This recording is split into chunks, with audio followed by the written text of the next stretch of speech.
Okay, Carl Jung and the I was asked a question about Carl Jung and the collective unconscious, and I said I did say prior. Someone asked me that he's probably more spiritually aware. He was spiritually aware. Hawkins said that he did calibrate quite high, higher than Freud, who was an atheist. So you're not going to get to those spiritual awarenesses as an atheist. I think you're blocked. I mean, so. Carl Jung talked about the collective unconscious, like there's a universal software. And from Hawkins' work, yeah, he was collecting, there's a oneness. And from Hawkins' work and from my own experience, there's like collective attractor fields, and they're all connected. And the attractor fields are, from my own experience and doing Hawkins, I mean, I've said this before, I was in an addiction fellowship helping people with sex and love addiction. I also experienced it with my own addictions. You're trying to, I'd guide people to avoid, women who are that have to leave because they're in a bad relationship, and they would give the woman. I tell them to just tell them that they want no contact and to block the woman, and to give a polite explanation, whatever it is they're going through stuff or a spiritual program.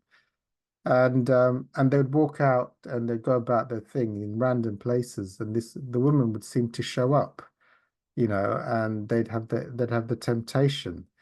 So I could see these energy fields, the negative energy fields, were able to mystically align temptations to disrupt the people I was trying to support, to make cuts from negative people.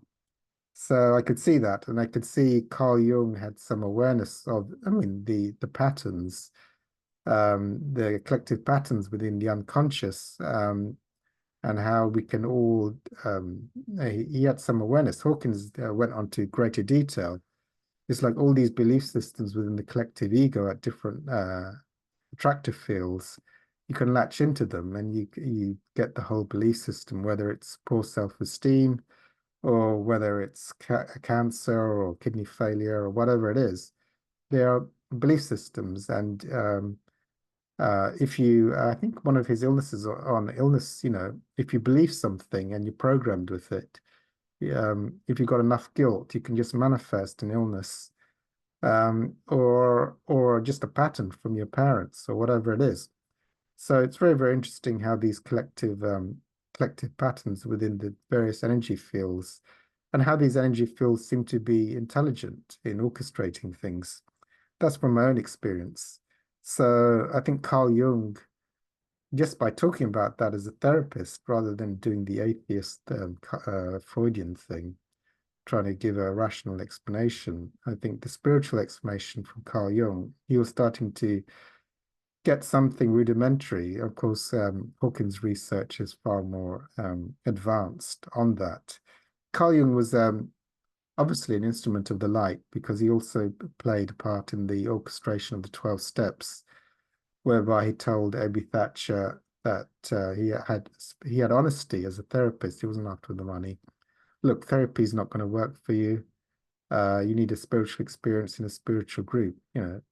You've got addiction, only God can help you. And his spiritual awareness was actually part of the orchestration for the 12 steps. So God bless Carl Jung with his, obviously he had an allegiance to divinity. So bless him. All right, so I'll stop there.